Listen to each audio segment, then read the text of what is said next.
Well, all yours. This is a great opportunity for me. It's fun to be among friends. I mean, I know most of you throughout the years.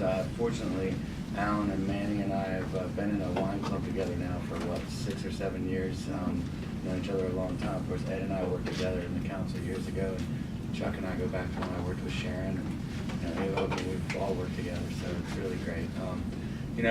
The council, I think, is in a good spot right now, and people kind of freak out when I say that, but we're, I think, moving away from a tough time in the council and towards, I think, a new era. And it's going to take some time still, and I think people have to be a little patient and continue to kind of work with us to get to that point.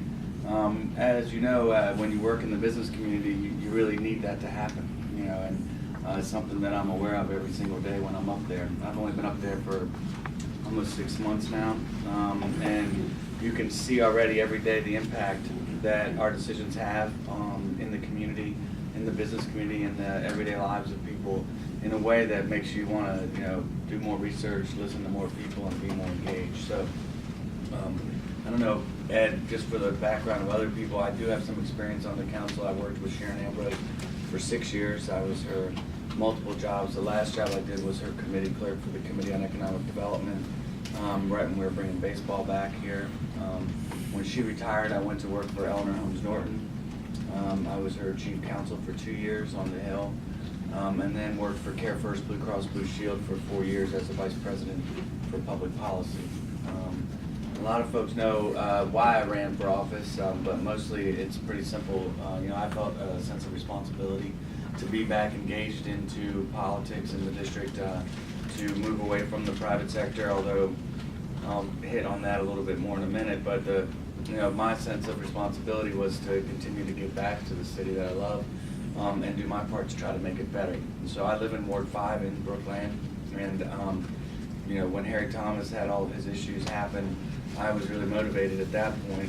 And in fact, my wife Sarah motivated me a bit because she was fed up of with all of the stuff going on, and fed up with me in the morning taking the newspaper and throwing it across the room, saying when Sharon retired it wasn't like this, and really pushed me. And so I did. I went and spoke with Ms. Ambrose and Councilmember, and she said, what should I do here? And she said you should run for office. So we then, the rest is kind of history and how we did it. I'll make a note on that. I think I'm extremely proud of the fact that we won last year for a lot of reasons, but one of the reasons is because it took a thoughtful, engaged, political, mindset in the city to elect me. It wasn't a given. I met a lot of people, I talked to a lot of people, but it was me going up against somebody who was well name recognition, well established, known in the city, and I think people made a strong decision that they were going to choose somebody who they thought would take a more thoughtful path in the legislature. And I think we're all happy today that people made that decision so that we wouldn't have to go through what we went through. Ironically, today's right, and another special election, and really the horrible image of the council building just caught up with police officers and everything. We don't need that in our city. And now it's a matter of how do we move forward? And I think just to touch a little bit on my business experience, the Care First really opened my eyes, and I say this in a kind of not lightly way. The fact is that when I went into Care First to work, I was recruited as the vice president out of Ms. Norton's office to go and track the Affordable Care Act implementation, really the passage of the bill, the debates, the work in the committees and everything. But what it gave me, that job was extremely interesting and a lot of fun for somebody who's kind of a wonk when it comes to things. I love that kind of stuff, and majored in philosophy, so to get into that kind of world was really great. But more importantly, I think for my job today is that I was inserted immediately into the upper echelons of the corporation, of the entity that I worked for. So I was in all these meetings around, with the senior vice presidents and vice presidents and Chet Burrell, the president and head of the company. And it opened my eyes to the impact that operations and work in the government has on the private sector, and on, what impact every day kind of, my thought might be in my council office might be like, oh, this is the best law in the world, or somebody in the executive branch might say, this is the best regulation you're ever gonna find.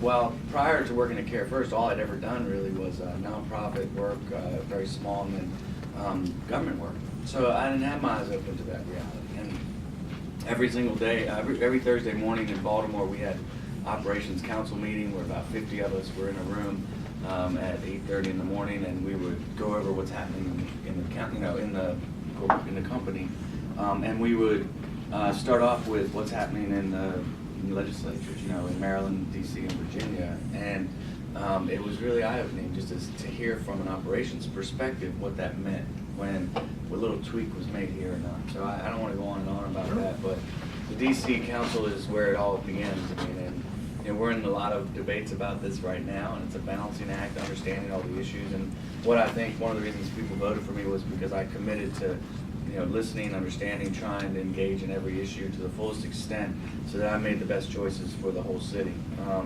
And it's been a really interesting time on there. I'll just hit a little on that and then we can open it up and just have discussion. I'm on 6 committees. People think, what, 6? Well, I'm on 5 plus the committee of the whole. So everybody's on one of my committees, but not everybody knows it, I think. So I'm on several committees that impact, of course, this business, finance and revenue, which you mentioned earlier. I'm also on business and consumer affairs, Vincent Orange's committee. I'm on transportation and the environment, which impacts your industry significantly as well. I'm on the committee on health, and I'm on the committee on education. So I kind of, each one of those has huge interest in my mind and really what people need done in the city. I'm also on the committee of the whole, which, the one issue I focus on there, and the reason why I was listed is because I have a huge priority there, and that's figuring out the kind of complications around UDC and the community college and how to make it successful and how to make the university a real successful option in the district and the community college a place for us to have residents go and get really become qualified for the jobs that are available. It's also where we do contracting and procurement, which is a conundrum for all of us. You'll know that one of the stances I've taken in the council is that I don't vote on contracts.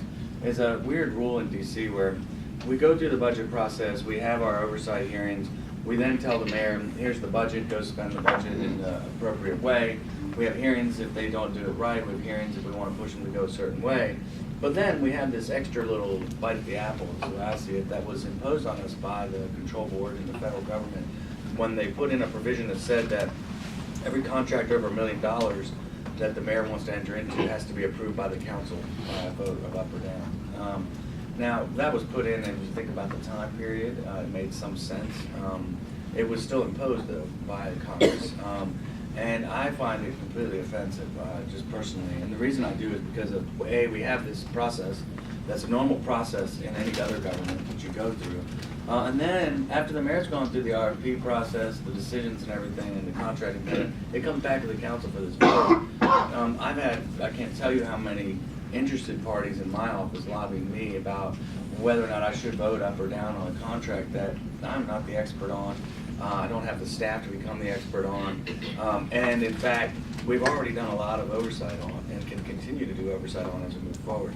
So I voted present on every single contract that's come before the council. Is just a basic statement that we shouldn't be involved in. Another thing that I've kind of gone outside the box on, which I think is what we all have to do if we're going to move our city in a new direction, is I don't have a constituent services fund.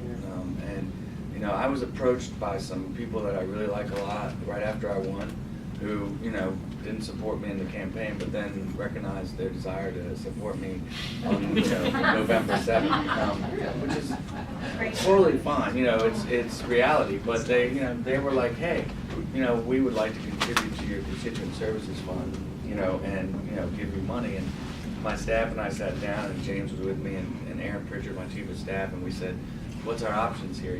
We don't really want to be in that scheme. We don't want to be in that world. So we've decided not to do one. We don't have a constituent services fund. It does make Sarah a little nervous fairly often because I'm, well, baby, I got to pay for this now. I got to pay for this because I just paid for the stuff. But it's not that much. And in reality, when you're doing a good job in your office, all the agencies in the government that can help. Where the funds are that people can get assistance from, and you can make it work. And we have a great constituent services team led by Dion Calhoun, who's just a great DC person who knows the government inside and out and can really help people. So I don't feel like we're at a disadvantage. We are when it comes to